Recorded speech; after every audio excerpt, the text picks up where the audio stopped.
I thought today what we would talk about is astral contact experiences versus physical contact experiences. They're different, and I don't know, in the past I may have offended some people by not being specific what I mean by that, and kind of I'm going to go into that a little bit, just talk about it, because I think it's very important.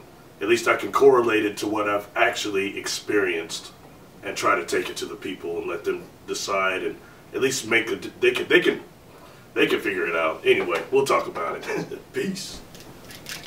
Salutations. I wanted to talk about the difference between astral experiences, astral contact experiences, and physical contact experiences. They are different.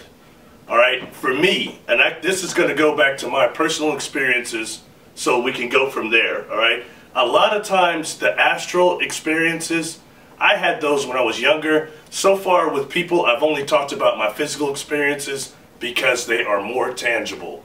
The astral experiences can tend to be more our imagination.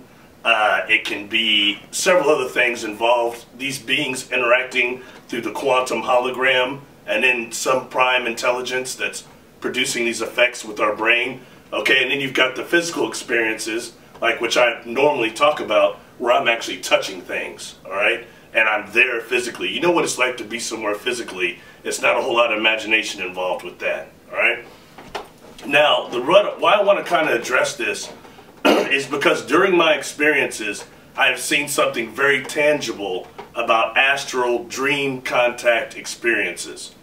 That would be this, and I've shown you this engine before, all right? Woo. I've shown you this engine before, all right? Remember, this was actually very big. When I say this thing was like a skyscraper. It was big, all right? And I'm seeing this is the living light, but up here are decks.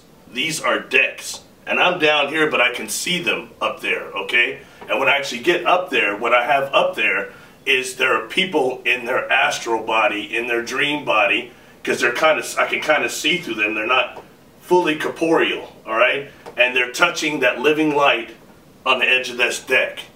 And to this day, now I've had two people come into my life that I saw in these dream bodies.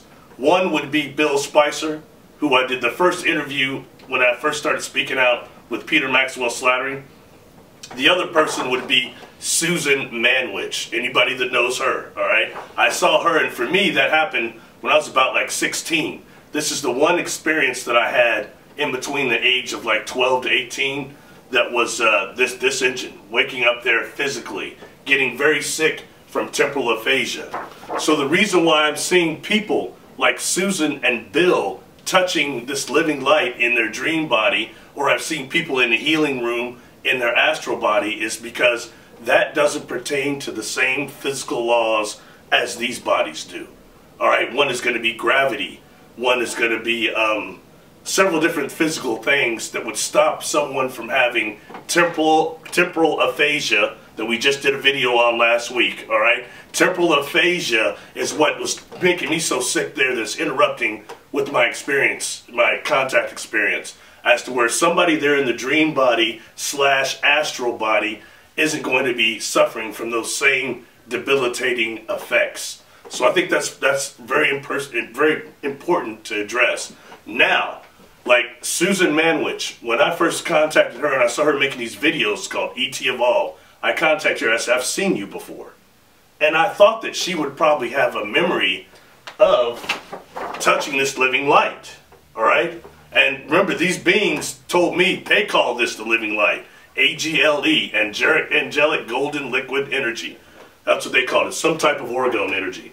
Anyway, when I addressed Susan with this, she couldn't remember actually having the experience. Now, she resonated with the engine, seeing it, and things like that. She also resonates with the AGLE a lot, but she couldn't remember this specific contact experience. Like a lot of us can't remember our dreams that fully. Our dream attention isn't that intense often, you know. And Bill Spicer, I didn't meet him till I was well into my 30s, before I had my near-death experience accident. But when I actually saw him, I knew I'd seen him on one of these craft. This craft exactly touching that light. And then maybe about a year later, he comes telling me, I had this experience. and he describes this engine, all right? Now that happened to him, for him, about 15, 20 years later than it happened for me, okay? Heck, more than that, 25 years after it had happened for me. So that takes us back to the bilocation.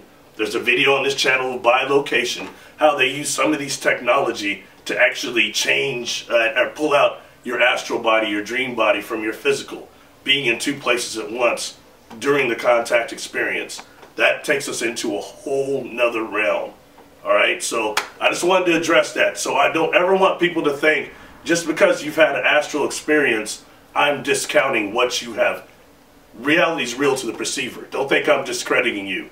But however, in this field, in this thing, there's a lot of people coming that have mental issues, are delusional, or just plain liars.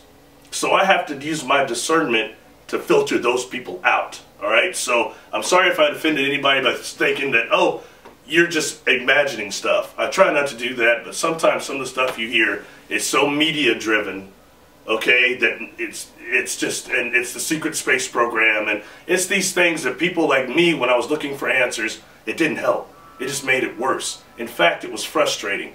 Anyway, that's enough. I'm taking enough of your time. Thank everybody for the responses I got from last week's videos. It was incredible.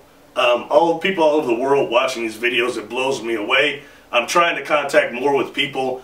My website, barrylilson.com, oh, it's awful hard to get that together. I'm not very good at it, so give me some time with that. I'm trying to learn web design. I suck at it.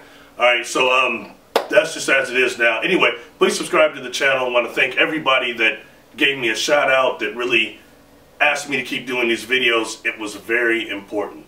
And I appreciate each and every one of you that's trying to communicate with me and giving me information. It's the best thing that's going on right now. So thank you. Much power to everybody, much energy. God bless.